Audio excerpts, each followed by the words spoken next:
Fight fans, buckle up. Johnny Walker's thunderous TKO over Zhang Mingyang has the MMA community buzzing. It wasn't just a finish, it was a statement. The fight had been hyped as a proving ground. Could Walker, always unpredictable, still be a legitimate contender? Could Mingyang, a promising Chinese powerhouse, announce himself to the world? The answer came quickly. Walker's unorthodox striking and chaotic rhythm overwhelmed Mingyang. A crisp right hand, followed by a barrage of knees and elbows, left Mingyang sprawled, unable to defend. The referee waved it off, and the arena erupted.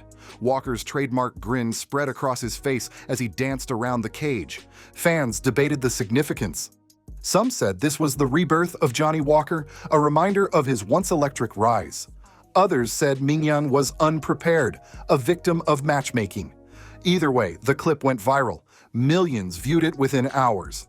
For a weekend, Walker was the story. But his resurgence wasn't the only headline, because even as fans replayed that knockout, another story exploded, one that shook MMA far beyond the cage. On August 23rd, Raja Jackson, the son of former UFC champion Quinton "Rampage" Jackson, attended a KnokX Pro Wrestling event in Los Angeles. It should have been a simple cameo, part of the theatrics of wrestling, but instead, it turned into one of the ugliest viral moments in recent memory. According to eyewitnesses and multiple video clips, Raja unexpectedly stormed the ring during a segment with wrestler Stuart "Syko Stu" Smith. What began as a routine spot spiraled into chaos. Raja tackled Stu, slammed him violently, and delivered more than 20 unanswered punches to his face and body. Stu was unconscious early in the assault, yet the strikes continued. The audience froze. At first, many thought it was just part of the act. Wrestling thrives on spectacle after all, but as Stu lay motionless and blood pooled beneath him, the mood shifted. Screams replaced cheers. Organizers rushed the ring to pull Raja away. The scene was chaos, children crying, fans shouting, and security frantically trying to restore order. By the end of the night, the Los Angeles Police Department confirmed they had launched a felony battery investigation. This wasn't just a wrestling stunt gone wrong, it was now a criminal matter. As of August 26th, LAPD has confirmed the case is active. Detectives have collected multiple witness statements and are reviewing fan-shot videos, which captured the assault from several angles. Legal experts note Raja could face charges of felony battery or even assault with intent to cause great bodily harm.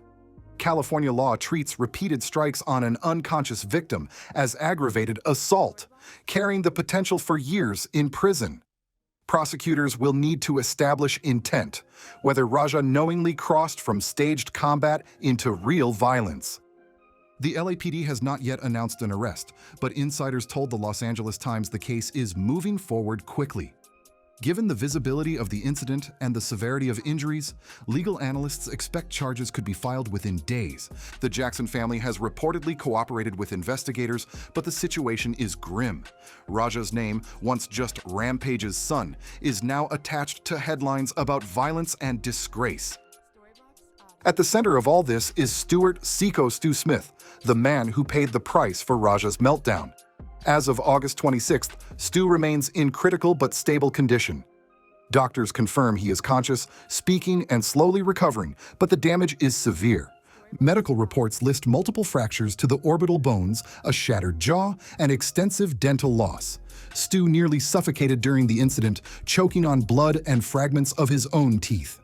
Emergency responders had to act quickly to stabilize him before rushing him into surgery.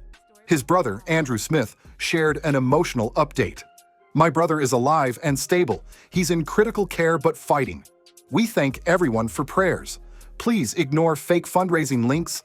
There is no official GoFundMe." That warning itself became a secondary story as scammers tried to exploit fans' compassion. Stu's history makes the tragedy sting even more. A U.S. Army veteran, he had turned to professional wrestling as therapy for PTSD. In interviews before the incident, he spoke about how performing gave him purpose and helped him reintegrate into civilian life. Now, the very stage that healed him has left him broken. Support has poured in. The wrestling community rallied, with veterans promising to help Stu's recovery.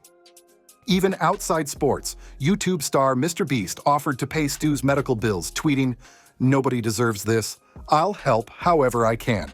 His involvement showed how far this story had traveled beyond niche MMA and wrestling circles. It had become mainstream news. For nearly 48 hours, Rampage Jackson said nothing. But on August 25th, he broke his silence. In interviews with ABC7 and LA Times, Rampage explained what he believed happened. It was supposed to be a work, but it went wrong. He revealed Raja had suffered a concussion just days earlier during MMA sparring and should never have been in a wrestling spot at all.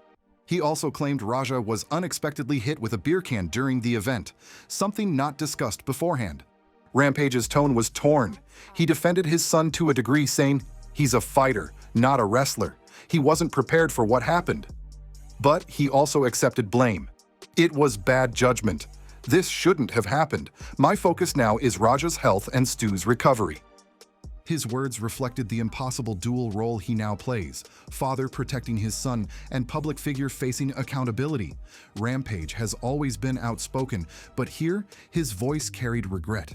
Fans debated his sincerity. Some saw a father in pain. Others saw a man trying to protect a brand. If Rampage's response was measured, the wider MMA community's was not. Fighters, journalists, and fans unleashed a wave of criticism.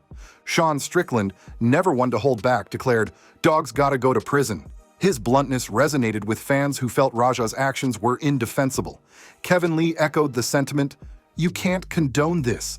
If it was my son, I'd tell him, face the consequences, lay down for a bit." Ryan Garcia addressed the deeper issue. Streaming culture is out of control. People will do anything for chat to cheer. This is the result: violence without thought. His comments sparked debate about the role of livestream platforms in fueling reckless behavior. MMA Guru delivered the harshest viral line. 25-year-old rage-baited into attempted murder to entertain 12-year-olds. Dumb animal. It's 2025. Evolve.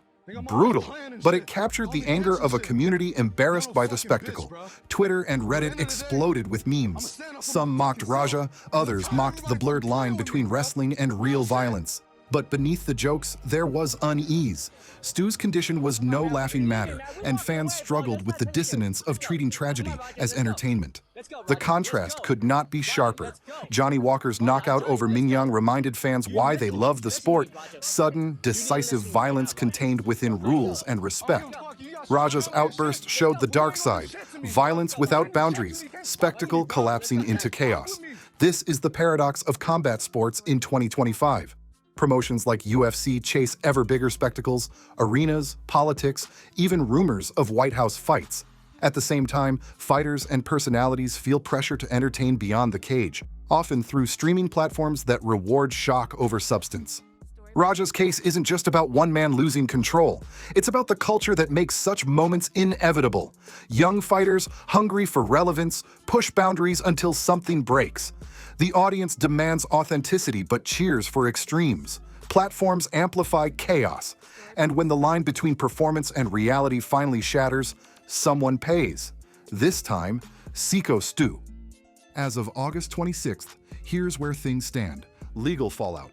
LAPD's investigation is ongoing. Sources suggest felony charges are likely. Raja may be arrested within days. Career fallout. KnokX Pro banned him indefinitely.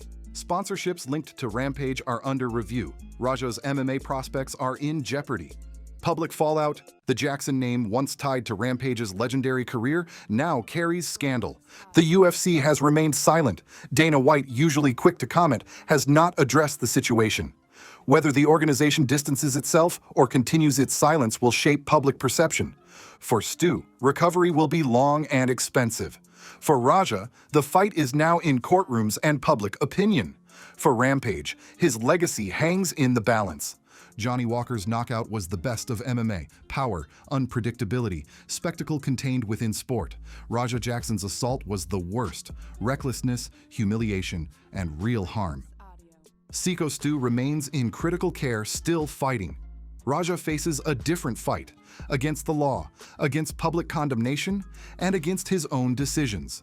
Rampage Jackson straddles the line between father and fallen hero. And the MMA world? It's left asking hard questions about fame, culture, and accountability. This is the cost when the show becomes too real. When performance crosses into reality, someone always pays. And the chilling question that lingers is this: in 2025's chase for clout, spectacle, and headlines, how many more will pay the price before something changes?